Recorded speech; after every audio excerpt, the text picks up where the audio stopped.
Alhamdulillahilladzi an'ama 'alaina ni'matal iman wal islam. Asyhadu an la ilaha illallah wahdahu la syarika lah wa asyhadu anna Muhammadan 'abduhu wa rasuluh.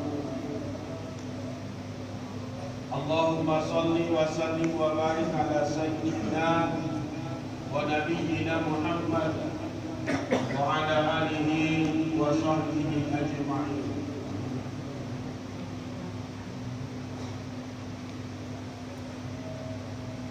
Amma ba'du, ayyuhal muslimun wal muslimat rahimakumullah, usikum wa iyaya bi taqwallah wa ta'atihi faqad fazal muttaqun. Ittaqullaha haqqa tuqatih wa la tamutunna illa wa antum muslimun. Qala Allah Ta'ala fil Qur'anil Karim, a'udzu billahi minasy syaithanir rajim. Bismillahirrahmanirrahim.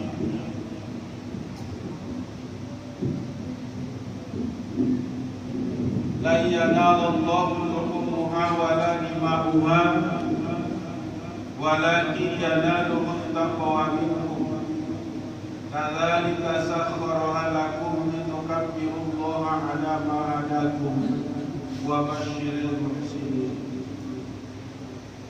Wa qala ta'ala fi ayatin ukhra, Bismillahirrahmanirrahim, Inna a'tainakal kautsar fashalli li rabbika wanhar inna syani'aka huwal abtar. Jamaah Idul Adha rahimakumullah, mari kita bersyukur kepada Allah Subhanahu wa taala, minimal dengan ucapan alhamdulillahirabbil alamin. Pada hari ini kita masih dapat memenuhi dan melaksanakan ibadah yang disunnahkan, yang dianjurkan kepada kita, yakni melaksanakan sholat sunat Idul Adha pada tahun ini. Kemudian selawat dan salam buat Nabi kita Muhammad sallallahu alaihi wasallam. Allahumma shalli wa sallim wa barik ala sayyidina Muhammad wa ala ali sayyidina Muhammad. Kami selaku khatib pada kesempatan ini di Idul Adha tahun ini menyampaikan dan mengajak kita semua untuk senantiasa berusaha meningkatkan iman dan takwa kita kepada Allah Subhanahu wa taala. Bapak-bapak dan ibu-ibu jamaah Idul Adha rahimakumullah,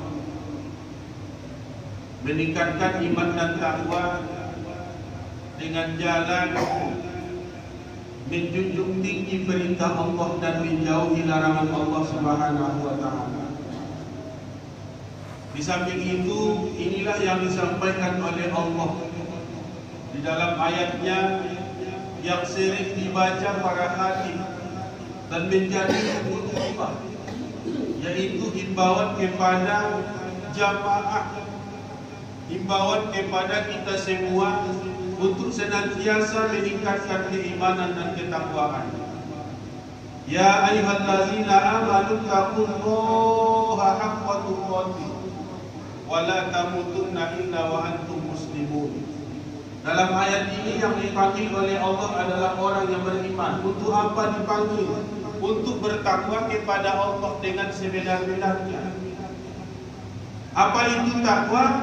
Salah satu definisi dan pengertian itu adalah melaksanakan perintah Allah dan menjauhi larangannya. Bukan hanya melaksanakan, tapi maksiat jalan terus.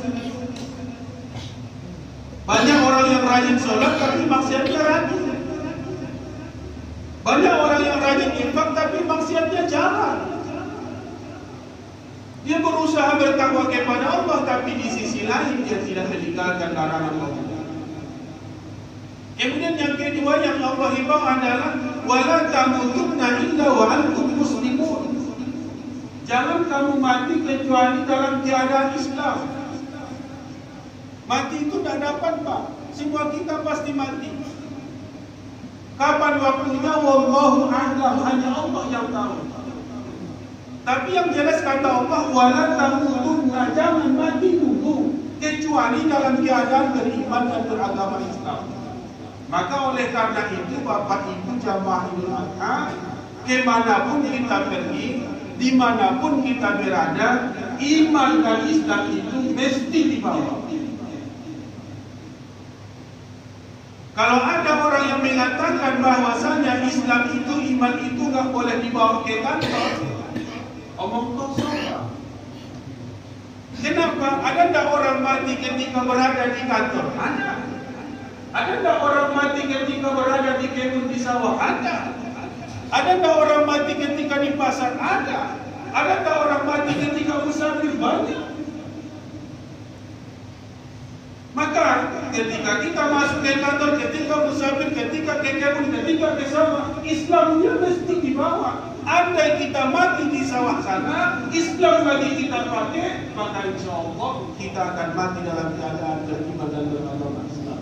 Inilah yang diminta oleh Allah.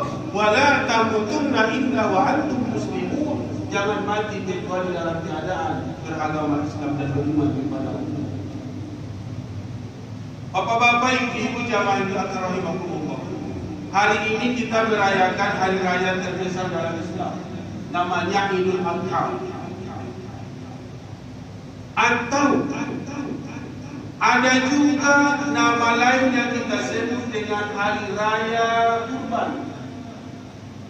Atau kita beri nama dengan hari raya Haji. Alhamdulillah, insya Allah hari raya Kurbannya masih banyak di antara kita yang dapat melaksanakan ibadah kurban. Masih ada yang mampu, punya kemampuan dan punya kemauan untuk menyembelih binatang kurban yang akan diberikan kepada orang-orang yang membutuhkan nanti dagingnya. Tetapi satu yang tidak bisa kita lakukan hari ini bagi yang sudah mendaftar, bagi yang mampu untuk berangkat, bagi yang sudah mempersiapkan diri untuk berangkat ke Makkah, menuju Baitullah, ke Makkah Al-Mukarramah. Pada tahun ini tidak ada dibenarkan masuk ke sana untuk menunaikan dan melaksanakan rukun Islam yang kelima.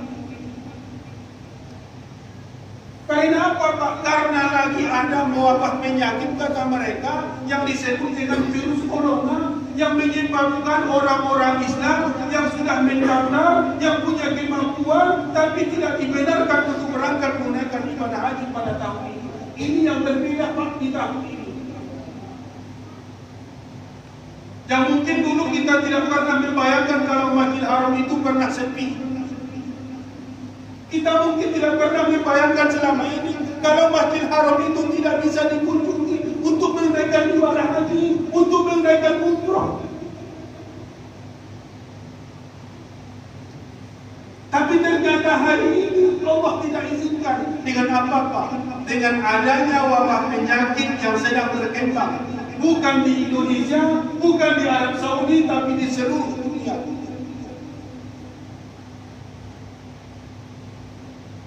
Maka oleh karena itu, Bapak dan Ibu jamaah Idul Adha, kalau saya membaca ini adalah kelemahan kita dan ini adalah kekuasaan Allah. Di mana teknologi kita yang canggih, Pak? Sudah lebih daripada 6 bulan di Indonesia ini virus corona merajalela. Bahkan di dunia ini sudah hampir 1 tahun ini di dunia ini. Di mana ilmuwan kita yang dapat menemukan obat bebas di virus tersebut, Pak? Belum ada sama sekali. Sampai hari ini belum pernah. Sampai hari ini belum ditemukan. Padahal kita itu sudah hebat. Betapa sombongnya kita dengan kemampuan kita, dengan teknologi yang kita miliki hari ini. Tapi ternyata baru satu wabah yang Allah turunkan sudah kalang kabut seluruh dunia. Bukan ujung gading saja, bukan Indonesia saja, bukan Arab Saudi saja, tapi seluruh ilmuwan muslim, ilmuwan yang ada di muka bumi ini masih kalang kabut mencari obat yang akan menangkal penyakit ini. Di mana kecepatan kita, Pak? Mana teknologi yang kita canggihkan, yang kita bangga-banggakan? Sehingga di sana sini banyak mengatakan bahwa kita melawan corona, melawan corona, melawan corona. Mana ada kemampuan kita untuk melawan kekuasaan Allah, Pak? Di mana kekuasaan kita, Pak, untuk melawan kekuasaan Allah? Di mana kemampuan kita, Pak? Tidak ada. Kadang-kadang kesombongan itu sangat luar biasa, Bapak Ibu jamaahul akram rahimakumullah. Tapi ternyata ketika Allah kirimkan satu macam bala saja, tidak mampu kita bilangkan itu. Maka oleh karena itu, di dalam ayat Al-Quran Allah menantang kita, jangankan untuk mengalahkan penyakit, jangankan mengalahkan kekuasaan Allah. Allah Subhanahu wa Ta'ala menantang kita tentang ayat Al-Quran saja, Pak. Wa in kuntum fi raibin mimma nazzalna ala abadina fa'tu bi suratin min mithli wa da'u syuhada'akum in kuntum shadiqin. Jika kamu ragu terhadap apa yang kami turunkan dari Al-Quran itu kepada Muhammad, maka datangkan satu surah yang sama dengan Al-Quran itu. Fada'u syuhada'akum, ajak saudara-saudara kamu, ajak kawan-kawan kamu, ajak orang-orang pintar kamu semua untuk mendatangkan satu ayat yang sama dengan ayat Al-Quran. Jika kamu benar-benar orang yang benar, jika kamu itu orang-orang yang benar, jika kamu orang-orang yang hebat, datangkan. Tapi kata Allah apa, Bapak Ibu jamaahul akram rahimakumullah? Fa in lam taf'alu wa lan taf'alu fattaqun nar allati waquduha an-nas wal hijarah wa'iddat lil kafirin.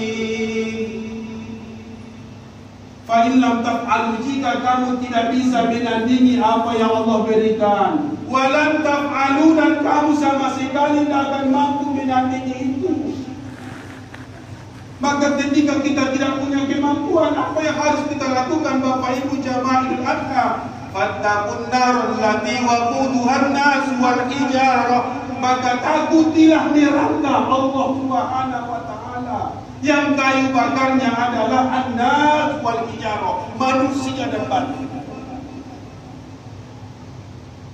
Kalau kita tidak bisa menandingi kehebatan Allah, tidak mampu menandingi kekuatan Allah, yang mesti kita lakukan cuma satu. Fattaqun nar allati waquduha an-nas wal hijarah. Takutlah kepada neraka yang Allah ciptakan.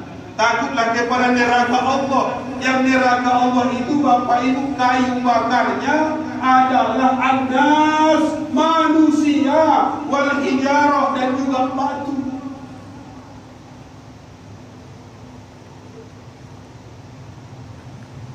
Bapak Ibu jamaahul akram rahimakumullah. Inilah salah satu yang ingin Khatib sampaikan pada kesempatan ini. Jangan sombong Pak di hadapan Allah. Satu saja wabah yang Allah turunkan sudah kalang kabut kita di muka bumi ini. Bukan hanya satu negara saja, tapi seluruh manusia yang ada di bumi. Sampai-sampai tertunda kewajiban pelaksanaan ibadah haji orang-orang Islam untuk mereka yang di Makkah Al-Mukarramah. Saya tidak pernah bayangkan Pak kalau Masjid Haram itu bernasib. Saya tidak pernah bayangkan Pak ketika kita singgah di masjid-masjid pinggir jalan. Kita lihat di masjid-masjid itu semua sajadah digulung. Tidak ada sejarah yang disiapkan di masjid-masjid pinggir jalan. Kenapa? Karena kita takut dengan wabah penyakit yang Allah turunkan. Betapa lebarnya kita manusia ini sama ini. Tapi kita berharap dan kita bermohon kepada Allah, mudah-mudahan Allah Subhanahu wa Ta'ala senantiasa cepat menghilangkan wabah ini dari muka bumi, sehingga kita normal sebagaimana biasa kembali. Orang yang berangkat dari haji berangkat, orang yang ingin melaksanakan ibadah yang lain, tidak ada yang terhalangi. Mudah-mudahan Bapak Ibu, dengan doa kita bersama, kiranya Allah segera mencabut wabah penyakit dari muka bumi ini dan menyelamatkan kita semua dunia wal akhirah. Bapak Ibu jamaah Idul Adha rahimakumullah. Kemudian masalah yang kedua adalah kita menyebut hari ini adalah hari raya kurban. Karena kita yang mampu punya kemampuan disunnahkan dianjurkan untuk menyembelih binatang kurban. Apa itu kurban Bapak dan Ibu? Kurban itu adalah menyembelih binatang ternak. Menyembelih binatang ternak di hari An-Nahar. Hari An-Nahar itu adalah tanggal 10 Zulhijjah, tanggal 11 Zulhijjah, tanggal 12 Zulhijjah, dan juga tanggal 13 Zulhijjah sampai waktu asarnya itu disebut dengan An-Nahar. Maka menyembelih binatang ternak, binatang kurban, binatang ternak di hari Adha itu dengan niat dan maksud untuk mendekatkan diri kepada Allah. Itulah yang kita sebut dengan ibadah kurban. Kalaupun ada orang yang menyembelih binatang ternak di hari Adha ini, tapi dengan niat untuk mensyukuri kelahiran seorang anak, itu bukan kurban namanya Pak, tapi itu namanya adalah akikah. Jadi yang kurban itu tujuannya untuk apa? Tujuannya adalah untuk mendekatkan diri kepada Allah Subhanahu wa Ta'ala. Maka disyariatkanlah yang namanya ibadah kurban sebagai bentuk rasa syukur kita kepada Allah. Mudah-mudahan orang yang sedang rasa bersyukur itu adalah orang yang dekat dengan Allah Subhanahu wa Ta'ala. Maka oleh karena itu Bapak dan Ibu hadirin sekalian, ibadah kurban itu kita ulangi sekali lagi bahwa penyembelihan binatang ternak di hari Adha dengan tujuan untuk mendekatkan diri kepada Allah Subhanahu wa Ta'ala. Kalau tujuannya untuk mensyukuri kelahiran seorang anak, itu namanya akikah. Kalau tujuannya hanya untuk dibisniskan dan dijual dagingnya, itu namanya bisnis dan jualan Pak, bukan kurban. Bapak-bapak dan ibu-ibu, hadirin wal hadirat jamaah Idul Adha rahimahumullah. Kemudian satu lagi yang ingin Habib sampaikan bahwasanya awal mulanya disyariatkan ibadah kurban ini, kita lihat sejarahnya dalam Al-Quran, itu ada pada masa dan zaman Nabi Ibrahim dan Ismail alaihissalam. Dan ketika itu Allah sampaikan wahyu melalui mimpi kepada Nabi Ibrahim untuk menyembelih anaknya Ismail. Ketika anaknya Ismail ditanya oleh ayahnya sendiri, bagaimana pendapat kamu? Dalam mimpi saya lihat kalau saya akan menyembelih kamu, ini adalah perintah dari Allah. Apa pendapatmu hai anakku? Maka Ismail menjawab, ya abadi, wahai ayahku sayang, if'al ma tu'mar, lakukan apa yang diperintahkan, laksanakan apa yang diperintahkan, walau untuk mengorbankan nyawaku ya Allah, ya abi, ya ayah. Namun kalau itu adalah perintah Allah, lakukan ya ayah. Artinya Bapak Ibu, betapa pasrah dan patuhnya seorang anak kepada ayahnya. Apakah hari ini masih kita temukan anak seperti ini? Wallahu a'lam. Anak-anak kita, jangankan waktu sudah dewasa, waktu kecil saja sudah banyak yang nggak bisa kita atur hari ini. Ismail waktu kecil sudah mulai usia bisa berusaha. Dia ditanya oleh ayahnya bagaimana pendapat kalau ayahnya menyembelih diri sendiri, karena ini adalah perintah Allah yang diterima dalam mimpinya. Lakukan wahai ayahku. Anak kita hari ini jangankan untuk mengorbankan dirinya di jalan Allah, mengorbankan waktunya saja untuk sholat 5 menit saja waktunya diminta, banyak yang tak mau.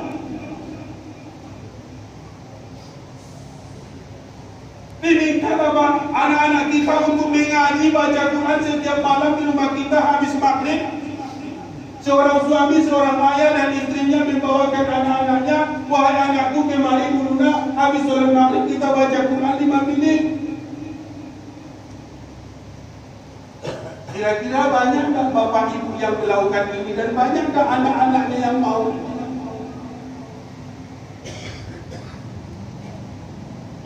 Bapak ibu jamaah rahimakumullah, karena membaca Al-Quran itu insya Allah akan dapat menyenangkan kita bersama dan akan mendatangkan rahmat Allah Subhanahu wa Ta'ala kepada kita.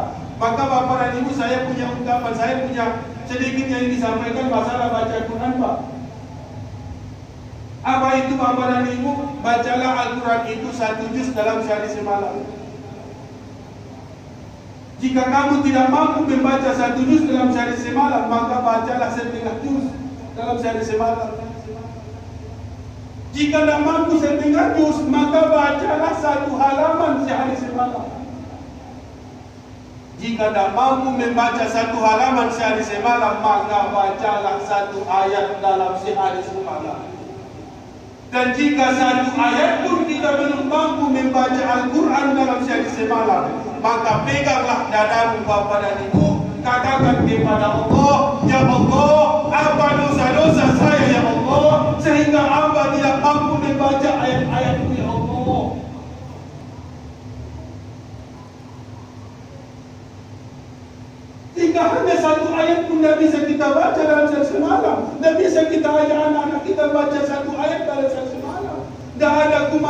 baca Quran satu ayat pun di rumah kita dalam surat semalam. Tampar dadanya Bapak dan Ibu, pegang dadanya, katakan kepada Allah, ya Allah, apa dosa-dosaku ya Allah, sehingga aku tidak mampu membaca ayat-ayatmu. Jadi Bapak dan Ibu, jamaah Idul Adha rahimakumullah, ini adalah gambaran kepada kita betapa patuhnya seorang anak kepada ayahnya yang tidak kita dapatkan hari ini kepada generasi-generasi kita saat ini. Bapak dan Ibu jamaah Idul Adha rahimakumullah. Kemudian berikutnya Bapak dan Ibu, hari ini adalah hari Jumat. Bertepatan tanggal 10 Zulhijjah kita merayakan Idul Adha. Ini adalah ibadah yang disunnahkan kepada kita di pagi ini, dan alhamdulillah telah terlaksana. Tapi Bapak Ibu, walaupun sunnah insya Allah berkah, walaupun sunnah insya Allah kita yang melakukan hari ini, kalau niatnya ikhlas billahi ta'ala beruntung besar. Karena sunnah itu Bapak dan Ibu jamaah Idul Adha bukan hanya sekedar kalau selama ini pemahaman kita itu apa itu sunnah. Sunnah itu adalah apabila dikerjakan berpahala, jika ditinggalkan tidak berdosa. Itu yang kita pahami selama ini. Tapi Bapak Ibu, sunnah itu boleh kita tukar definisi dan pengertiannya. Apa itu sunnah? Sunnah adalah apabila dilakukan untung besar, jika ditinggalkan rugi besar. Kadang-kadang kita hanya berpedoman kepada hukumnya, kan sunnah biasa aja, tidak apa-apa. Sunnah itu kalau dikerjakan kita mendapat keuntungan yang besar. Apabila ditinggalkan rugi besar, Pak. Coba kita lihat dalam hadis Nabi, 2 rakaat sebelum subuh apa yang kita dapatkan yang akan diberikan oleh Allah. Itu ibadah sunnah. Melaksanakan sholat sunnah 2 rakaat sebelum subuh, pahalanya lebih besar daripada dunia dan seisinya. Berapa harga dunia ini, Pak? Berapa harga dunia dan segala isinya ini? 2 rakaat aja, Pak. Wajibkah itu? Tidak, sunnah. Orang yang senantiasa melaksanakan sholat sunat rawatib yang mengiringi sholat fardu, sholat sunat yang mengiringi sholat fardunya, maka ia sama dengan melaksanakan sholat sunat sepanjang malam. Wajib atau sunat yang kedua? Luar biasa sunat itu. Jadi apa itu sunat? Kalau ditinggalkan rugi besar, Pak. Kalau dilakukan untung besar. Nah Bapak Ibu jamaah Idul Adha rahimakumullah, karena tadi hari ini hari Jumat, kita laksanakan hari ini pagi ini sholat sunat, dan nanti ada waktu zuhur Pak ibadah sholat Jumat. Jangan Bapak hanya datang sholat sunatnya, tapi sholat Jumatnya nanti alfa. Itu omong kosong, Pak. Kalau orang bilang masa bodoh. Dan ingat hari ini pagi ini beda nanti dengan yang zuhur. Kalau zuhur itu fardu ain, wajib, Pak. Kalau ini sunnah.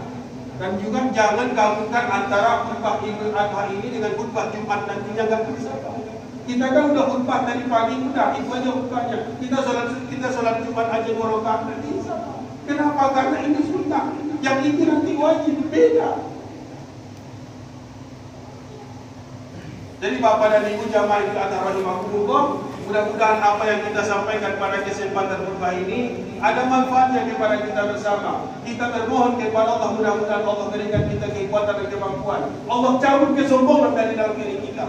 Jangan sombong, Pak. Tidak ada yang paling kita sombongkan kepada Allah, karena kita senantiasa mengatakan kalimat wala haula wala quwwata illa billahil aliyil azim. Sehebat apapun kita, sekuasa apapun kita, sekuat apapun kita, tidak ada sedikit pun nilainya di mata Allah Subhanahu wa taala.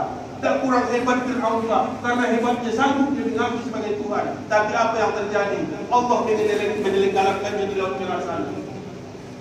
Tak kurang kaya si Korun, Pak. Tak kurang kaya si Korun, Pak, yang ada pada zaman Nabi Musa alaihissalam. Walau kekayaannya begitu banyak, namun sekejap mata sebuah kekayaannya ditelan bumi bersama dirinya. Tak kurang hebat, Pak, Raja Namrud. Tapi hanya dengan lalat dan nyamuk yang Allah kirimkan mereka hancur. Tak kurang kuat, Pak, tentara Abrah yang ingin menghancurkan Ka'bah. Tapi Allah hanya mengutus burung sebagai bala tentaranya Allah. Satu pun di antara mereka tidak ada yang tersisa. Artinya apa? Tidak ada kemampuan kita apa-apa di hadapan Allah. Maka jangan sombongkan apa yang sudah kita miliki hari ini. Lakukan perintah Allah, jauhi larangan Allah. Ini Inilah yang bisa kami sampaikan pada kesempatan ini. Barakallahu inna wa